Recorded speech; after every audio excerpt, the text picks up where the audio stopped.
তারাবিতে কোরআনের বার্তা। বন্ধুরা, আসসালামু আলাইকুম ওয়া রাহমাতুল্লাহ। তারাবিতে কোরআনের বার্তা অনুষ্ঠানে আপনাদের সবাইকে স্বাগতম। সপ্তম তারাবিতে পঠিতব্য কোরআনে আল্লাহ তাআলা কি বলেছেন সে বিষয়ে সংক্ষিপ্ত ধারণা তুলে ধরব ইনশাআল্লাহ। সপ্তম তারাবিতে পঠিতব্য কোরআনে দশম পারা জুড়ে থাকছে সূরা আনফালের অবশিষ্টাংশ ও সূরা তওবার 2/3 সূরা তওবায় অন্যান্য বিষয়ের পাশাপাশি জিহাদের গুরুত্ব, প্রয়োজনীয়তা, প্রস্তুতি, নীতিমালা এবং যুদ্ধলব্ধ সম্পদ বন্টনের বিধিবিধান বিশেষভাবে গুরুত্ব পেয়েছে। আজকের তারাবিতে পঠিতব্য সূরার ঘটনাবলী। সূরা আনফালে বদর যুদ্ধের বিভিন্ন দিক আলোকপাত করা হয়েছে। মুনাফিকদের কপটতা, ইহুদিদের বিশ্বাসঘাতকতা, অস্ত্র ও সৈন্য স্বল্পতার পরও মুসলমানদের বিজয় অর্জনের গোপন রহস্য উঠে এসেছে বেশ কয়েকটি আয়াতে। মদিনার বিখ্যাত দুই ইহুদি গোত্র বনু কুরাইজা ও বনু নাজির মুসলমানদের সাথে কৃত চুক্তি ভঙ্গ ও বিশ্বাসঘাতকতা করে। একই সূরায় বিশ্বাসঘাতকদের দৃষ্টান্তমূলক শাস্তি ও কৃত চুক্তি ইহুদিদের দিকে ছুড়ে দিতে নির্দেশ দেন মহান আল্লাহ। হুনাইন যুদ্ধে সংখ্যাধিক্যের কারণে মুসলমানদের ভেতর আত্মপ্রসাদ সৃষ্টি হয়। এ কারণে আল্লাহর তরফ থেকে পরীক্ষাস্বরূপ মুসলিম শিবিরে শুরুতে বিপর্যয় পড়ে। এরপরও মহান আল্লাহ কিভাবে রাসূলুল্লাহ সাল্লাল্লাহু আলাইহি ওয়াসাল্লাম ও তার সহযোদ্ধাদের স্বস্তি ও মনোবল দিয়ে সাহায্য করলেন এবং বিজয়ের বন্দরে পৌঁছে দিলেন সেই ইতিহাস বর্ণিত হয়েছে সূরা তওবায়। তাবুক ছিল রাসূলুল্লাহ সাল্লাল্লাহু আলাইহি ওয়াসাল্লামের জীবনের সবচেয়ে কঠিন অভিযানসমূহের একটি। তীব্র গরম, দুর্গম পথ এবং মদিনায় খেজুর পাকার মৌসুম হয় এ যুদ্ধে মুনাফিকরা মিথ্যা অজুহাতে অংশগ্রহণ করেনি। সূরা তওবার ৩৮ নম্বর আয়াত থেকে শেষ পর্যন্ত প্রায় ১.৫ পারা জুড়ে তাবুক যুদ্ধের বিভিন্ন দিক বিস্তারিতভাবে তুলে ধরা হয়েছে। কুরআনে অন্য কোনো ঘটনা একাধারে এত দীর্ঘ পরিসরে আলোচিত হয়নি। এই দীর্ঘ বিবরণে মুমিনদের জন্য রয়েছে বিভিন্ন শিক্ষণীয় বিষয় এবং জরুরি বিধিবিধান। হিজরতের সফরে গাড়ে সাউরের চরম উৎকণ্ঠার মুহূর্তেও আল্লাহর প্রতি রাসূলুল্লাহ সাল্লাল্লাহু আলাইহি ওয়াসাল্লাম ও আবু বকর রাদিয়াল্লাহু তাআলা আনহু এর অবিচল আস্থা বিনিময়ে আল্লাহ কর্তৃক অদৃশ্য বাহিনী দিয়ে সাহায্য করার বর্ণনা উঠে এসেছে এই সূরায়। ঈমান ও আকীদা। পূর্বের দুই সূরার মতো সূরা তওবাতেও ঈমানের মৌলিক 3টি বিষয় তথা তাওহীদ, রিসালাত ও আখিরাতের আলোচনা হয়েছে। এর মধ্যে একত্ববাদের আলোচনা করা হয়েছে সবচেয়ে বেশি। ইহুদিরা উজাইর আলাইহিস সালামকে এবং খ্রিস্টানরা ঈসা আলাইহিস সালামকে আল্লাহর পুত্র বলে বিশ্বাস করে। তাদের এই ভ্রান্ত বিশ্বাসের অসারতা তুলে ধরা হয়েছে সূরা তওবায়। আজকের তারাবিতে পঠিতব্য সূরায় বেশ কিছু আদেশ এবং নিষেধ আল্লাহ তাআলা তার বান্দাদের জন্য উপস্থাপন করেছেন।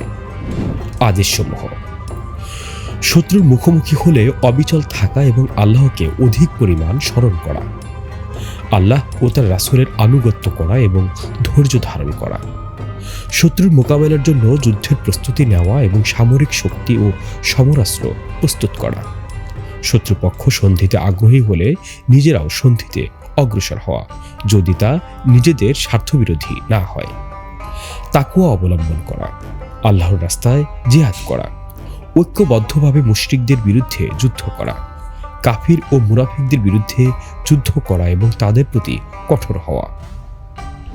নিষেধসমূহ: পরস্পর কলহ না করা, দম্ভ ও অহংকার প্রদর্শনকারীদের মতো না হওয়া, আপনজনও যদি ঈমানের উপর কুফরকে প্রাধান্য দেয় তবে তাদেরকে বন্ধু ও অভিভাবক না বানানো, পাপাচারের মাধ্যমে নিজেদের প্রতি অবিচার না করা, মুনাফিকদের জানাজা না পড়া। আজকের তারাবিতে পঠিতব্য সূরায় আল্লাহ তাআলা বেশ কিছু বিধিবিধান নাজিল করেছেন। যুদ্ধলব্ধ সম্পদ বন্টনের বিধিবিধান বর্ণিত হয়েছে দশম পারার প্রথম আয়াতে। ফকির, মিসকিন ও জাকাত উসুলকারী সহ জাকাত ও সাদাকার 8টি খাত উল্লেখ করা হয়েছে আজকের এই সূরায়। হালাল ও হারাম: কাফির ও মুশরিকদের জন্য মসজিদুল হারামে প্রবেশ নিষিদ্ধ করা হয়েছে, যা আজকের এই পঠিতব্য সূরায় উল্লেখ রয়েছে। মুসলমানদের জন্য যুদ্ধলব্ধ সম্পদ বৈধ এবং তা খাওয়া হালাল। ফজিলত ও মর্যাদা: আজকের পঠিতব্য সূরায় বেশ কিছু ফজিলত এবং মর্যাদার কথা তুলে ধরা হয়েছে। 4টি সম্মানিত মাস জিলকদ, জিলহজ, মুহররম ও রজব এই মাসগুলির মর্যাদা ও বিধিবিধান উঠে এসেছে। ইসলামের জন্য আত্মত্যাগকারী মুহাজির ও আনসারদের প্রশংসা এবং তাদের বিনিময় ও মর্যাদা উল্লেখ করা হয়েছে। সুসংবাদ ও সতর্কতা। আল্লাহ তাআলা আজকের এই পঠিতব্য সূরায় বেশ কিছু সুসংবাদ এবং সতর্কতা জারি করেছেন তার বান্দাদের জন্য। মুসলমানদেরকে পারস্পরিক কলহ ও মতবিরোধ করতে নিষেধ করা হয়েছে। এর ক্ষতির কারণ হিসেবে বলা হয়েছে, এতে করে তোমাদের শক্তি সামর্থ্য কমে যাবে এবং তোমরা দুর্বল হয়ে পড়বে। মুনাফিকদের আল্লাহ কখনোই ক্ষমা করবেন না, যদিও তাদের জন্য ৭০ বার ক্ষমা প্রার্থনা করা হয়। কাফিরদেরকে লাঞ্ছনাদায়ক শাস্তির সুসংবাদ দিতে বলা হয়েছে। যারা আল্লাহর প্রতি ঈমান এনেছে, হিজরত করেছে এবং জীবন ও সম্পদ দ্বারা আল্লাহর পথে জিহাদ করেছে, তাদের আল্লাহর পক্ষ হতে রহমত, সন্তুষ্টি ও জান্নাতের সুসংবাদ দিতে বলা হয়েছে। যারা জাকাত না দিয়ে স্বর্ণ, রূপা বা সম্পদ জমা করে, তাদের জন্য কঠিন শাস্তির সুসংবাদ দেওয়া হয়েছে। আল্লাহ যাদেরকে অপছন্দ করেন, আল্লাহ বিশ্বাসঘাতকদের পছন্দ করেন না, যা এই সূরায় বিশেষভাবে উল্লেখিত হয়েছে। আল্লাহ যাদেরকে ভালোবাসেন, আল্লাহ মুত্তাকিদের ভালোবাসেন। যুদ্ধে সাফল্য অর্জনের 6টি রহস্য। মুসলিমরা যখন যুদ্ধ করবে এবং সেই যুদ্ধে সফলতা অর্জনের জন্য 6টি রহস্য আল্লাহ তাআলা আজকের এই পঠিতব্য সূরায় উল্লেখ করেছেন। 1. যুদ্ধের ময়দানে শেষ পর্যন্ত অবিচল ও দৃঢ় পথ থাকা। 2. অধিক পরিমাণে আল্লাহকে স্মরণ করা। 3.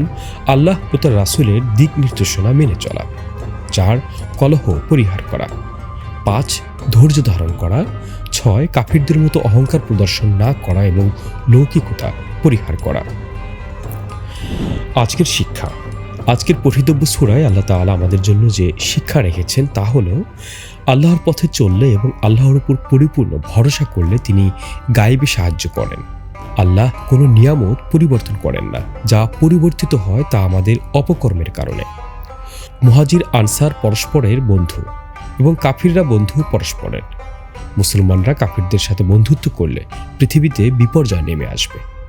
বন্ধুরা, আজকে এ পর্যন্তই।